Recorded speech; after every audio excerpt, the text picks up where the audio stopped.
आज हम जिस मूवी को एक्सप्लेन करेंगे उसका नाम है रेड नोटिस। वैसे तो ये एक नॉर्मल लव स्टोरी है जहां दोनों प्यार करने वाले मारे जाते हैं, लेकिन इसकी सबसे बड़ी मिस्ट्री है 3 गोल्डन एग्स। पता चलता है कि शादी वाले दिन एंथोनी ने कैलोपैत्रा को 3 गोल्डन एग्स दिए थे, जिनकी कीमत का अंदाजा लगाना बहुत मुश्किल है। सालों तक लोग उसे बस मजाक समझते रहे, लेकिन 1960 में इजिप्ट ने उनमें से 2 एग्स ढूंढ निकाले। तीसरा एग कहाँ है ये अभी तक एक मिस्ट्री बना हुआ है, लेकिन पहले 2 एग्स में से एक को तो बेच दिया गया और दूसरा रोम के एक म्यूजियम में है। आगे हम एक आदमी को नकली गोल्डन एग बनाते हुए देखते हैं और यहाँ से सीन शिफ्ट होकर सीधा रूम में आता है। इधर FBI की टीम उसी म्यूजियम में आई है जहाँ वो गोल्डन एग रखा हुआ है और उन्हें लीड कर रहे हैं उर्वशी और जॉन नाम के 2 ऑफिसर्स।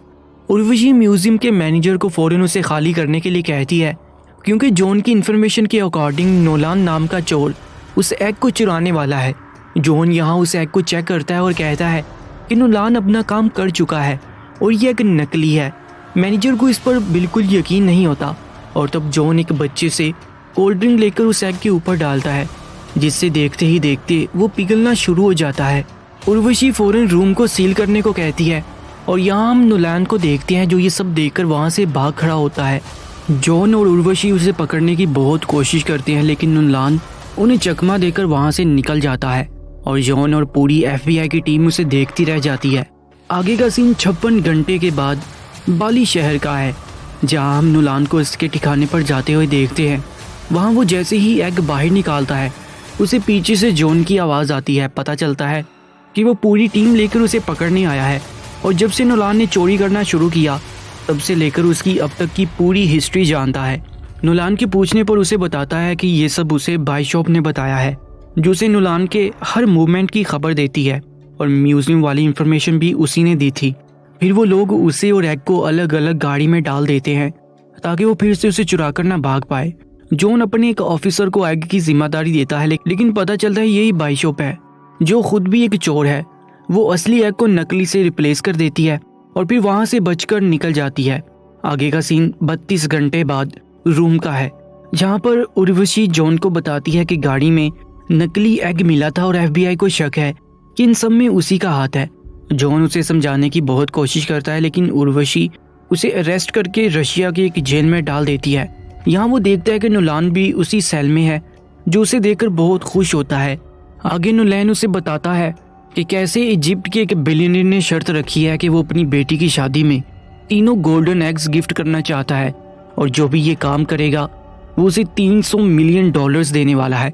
ये सुनकर जॉन उससे तीसरे एग के बारे में पूछता है, क्योंकि कोई नहीं जानता था वो कहाँ है। नोलान उसे कहता है कि फिलहाल वो दूसरे एग के बारे में सोच रहा है, जो कि एक आम सोटो के पास है। वो उसे अपने महल में बनाए हुए एक वॉलेट में रखता है। फिर वो बताता है कि उसे पार्टी करने का बहुत शौक है और जल्द ही उसके महल में एक ग्रैंड पार्टी होने वाली है। लेकिन इन पार्टीज में सब लोग मास्क लगाकर आते हैं, क्योंकि कोई भी आम डीलर अपना चेहरा नहीं दिखाना चाहता। तभी कुछ सोचकर नोलान सबको बताता है कि जॉन एक पुलिस ऑफिसर है और ये देखकर एक कैदी उसे लड़ना शुरू कर देता है। जेल ऑफिसर्स ये सब रोकने आते हैं और उन सबको वापस उनके सेल में भेज देते हैं। यहाँ एक ऑफिसर उन्हें बताता है कि कैप्टन उनसे मिलना चाहता है और यहाँ उनका सामना बिशप से होता है। वो जॉन से उसे फंसाने के लिए सॉरी बोलती है और बताती है कि वो यहाँ इस तीसरे एग के लिए आई है, जिसका पता सिर्फ नोलान जानता है। वो उसे एक ऑफर देती है कि अगर वो उसे तीसरे एग तक ले जाए तो उसे जेल से निकालने के साथ साथ 10% का शेयर भी देने को तैयार है, लेकिन नोलान मना कर देता है और बिशप उन्हें वहीं छोड़कर चली जाती है। आगे जॉन नोलान को बताता है कि वो बिशप को पकड़कर खुद को इनोसेंट प्रूफ करना चाहता है और अगर वो इसका साथ दे तो दोनों का मकसद पूरा हो सकता है। रात को सेल में जॉन उसे याद दिलाता है कि सोटो की पार्टी कल ही है और उन्हें जल्द ही कुछ प्लान करना होगा। अगले दिन नोलान उसे अपने प्लान के बारे में बताता है, जो एक सिंपल सा 3 स्टेप प्रोसेस है। पहले तो वो सोप को एक क्लिनिकल एजेंट से मिलाकर वहाँ एक ब्लास्ट करते हैं ताकि उससे डिस्ट्रैक्शन पैदा कर सके। फिर वो मेन गेट तक आते हैं, जहाँ का की कार्ड नोलान ने उस वक्त चुराया था जब जॉन की लड़ाई के बाद ऑफिसर्स उन्हें वापस ले जा रहे थे। और फाइनल स्टेप जेल की बाहरी दीवार तोड़कर उनके हेलीकॉप्टर तक पहुंचना था। वैसे तो रशियन ऑफिसर्स उन्हें रोकने की बहुत कोशिश करते हैं और इसमें जॉन की जान भी जाते जाते बचती है, लेकिन फाइनली वो हेलीकॉप्टर लेकर वहां से निकल जाते हैं। आगे लंदन में हम बाइशॉप को एक FBI एजेंट के ऑफिस में देखते हैं, जहाँ वो उसका सिस्टम यूज करके अपने सारे रिकॉर्ड हटा देती है। फिर वो उर्वशी को जॉन और नोलान के भागने की खबर देती है और साथ ही बताती है कि वो दोनों कल उस सोटो की पार्टी में आने वाले हैं।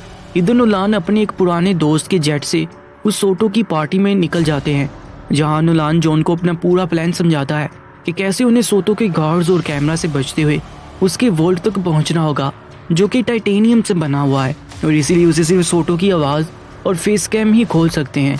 आखिर में वो बताता है कि वॉल्ट में एक सीक्रेट पासवर्ड डलता है, जिसके लिए उन्हें उसका फ़ोन और थंब प्रिंट भी चुराना होगा। आगे का सीन पार्टी का है, जहाँ वो किसी तरह अंदर पहुंच जाते हैं और नोलान उसे फ़ोन चुराने का कहकर खुद थंब प्रिंट का इंतजाम करने जाता है। तभी जॉन को बिशप दिखाई देती है और नोलान के मना करने पर भी वो उसे मिलने जाता है। वहाँ वो उसे डांस करने के लिए प्रपोज करता है ताकि सूटो को जेलस फील करवाकर उसे यहाँ तक ला सके, और उसका ये प्लान कामयाब हो जाता है। यहाँ वो चालाकी से उसके फ़ोन को हथिया लेता है और पता चलता है कि नोलान भी उसका थंब प्रिंट लेने में कामयाब हो गया है। फिर वो गार्ड से बचते हुए किसी तरह सोटो के बेडरूम में आते हैं और एक डीप फेस ऐप और उसके फ़ोन की मदद से वॉलेट को खोल लेते हैं।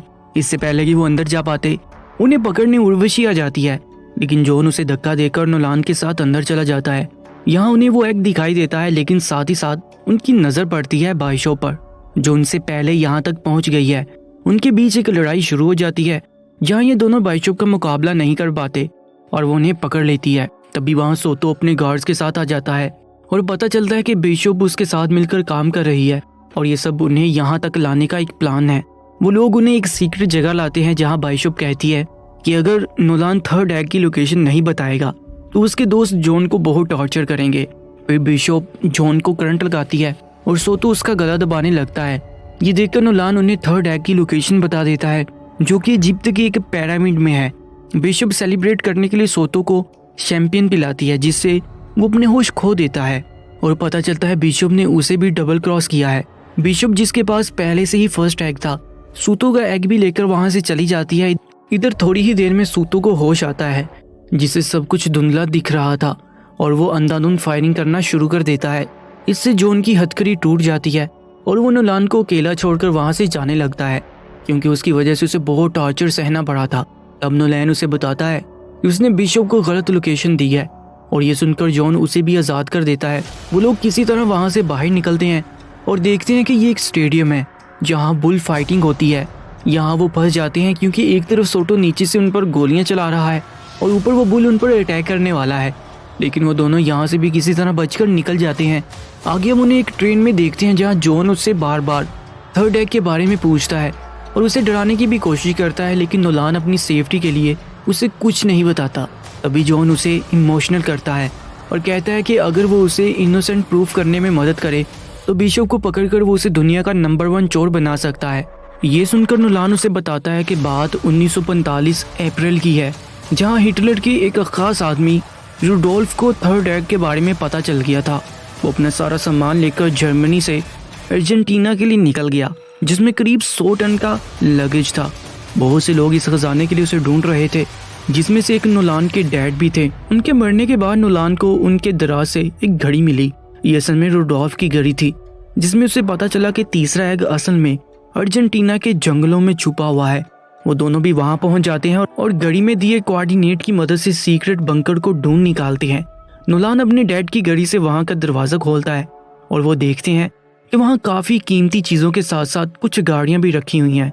यही उन्हें वो एग भी दिखाई देता है और इससे पहले कि वो उसे लेकर निकल पाए, बिशप एक बार फिर उन तक पहुंच जाती है। वो बताती है कि उसे नोलान पर शुरू से ही शक था और इसलिए वो उनका पीछा करते हुए यहाँ तक आ पहुंची।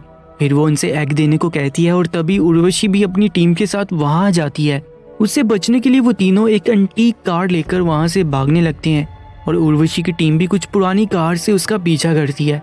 एक लंबी चीज के बाद वो एक वाटरफॉल से बाहर निकलते हैं और उर्वशी और उसकी टीम पीछे रह जाती है। वहां नोलान बिशप का मजाक उड़ाता है और कहता है कि उसके जेल जाने के बाद वही दुनिया का नंबर 1 चोर होगा। वो जॉन से उसे अरेस्ट करने को कहता है और तभी उसे एक और शौक लगता है। पता चलता है कि जॉन और बिशप शुरू से ही मिलकर काम कर रहे थे और उन दोनों ने ही ये सारा प्लान रचाया था ताकि इस तीसरे एग की लोकेशन निकाल पाएं। यहाँ जॉन उसे बताता है कि उसके डैड भी एक चोर थे और वो उनसे भी बड़ा चोर बनना चाहता था। फिर वो उसे एक दरख्त से बांधकर वहाँ से निकल जाते हैं। आगे सीन शिफ्ट होकर इजिप्ट के कायरो शहर में आता है, जहां हम उस बिलियनर लड़की की शादी होते हुए देखते हैं। यही वो तीनों एग्स पहली बार एक साथ लाए जाते हैं, जिसे देखकर वो लड़की बहुत खुश होती है। और फिर हम जॉन और बिशप को देखते हैं, जिन्हें ये एग्स देने के बदले $300 मिलियन मिले हैं। तभी वहाँ उर्वशी अपनी टीम के साथ आती है और उस बिलियनर को चोरी का सामान खरीदने के जुर्म में अरेस्ट कर लेती है। और जॉन और बिशप ये देखकर वहाँ से निकल जाते हैं। आगे का सीन 6 महीने के बाद सेडिना शहर का है, जहाँ हम जॉन और बिशप को एक बोट पर एंजॉय करते हुए देखते हैं। तभी नोलैन वहाँ आता है और वो दोनों उसे देखकर बहुत हैरान होते हैं। वो बताता है कि कैसे उर्वशी ने अर्जेंटीना से उसे अरेस्ट कर लिया था और उसे दोबारा रशियन जेल में भेज रही थी, लेकिन वो एक पिन की मदद से वहाँ से भाग निकला और उन्हें ट्रैक करता हुआ सीधा यहाँ पहुँचा। आगे वो कहता है कि मैंने उर्वशी को तुम्हारे $300 मिलियन की लोकेशन दे दी है, अब तुम भी मेरी तरह कंगाल हो गए हो। फिर वो उन्हें प्रपोजल देता है कि मेरे पास तुम्हारे लिए एक नया मिशन है, जहाँ हम तीनों को मिलकर काम करना होगा, और अगर तुम ऐसा नहीं करते तो थोड़ी ही देर में उर्वशी यहाँ आकर तुम्हें अरेस्ट कर लेगी। जॉन पहले तो उसका साथ देने से मना कर देता है, लेकिन फिर बिशप के समझाने पर तैयार हो जाता है और उर्वशी के आने से पहले वो वहाँ से निकल जाते हैं। आगे हम उन्हें पेरिस में देखते हैं, जहाँ वो अपनी नई चोरी के लिए तैयारी कर रहे हैं। और इसी के साथ ये मूवी ख़त्म हो जाती है। दोस्तों, अगर आप ऐसी ही मूवीज़ की एक्सप्लेनेशन देखना चाहते हैं तो जल्दी से उर्दू सिनेमा टाइम को सब्सक्राइब कर लीजिए।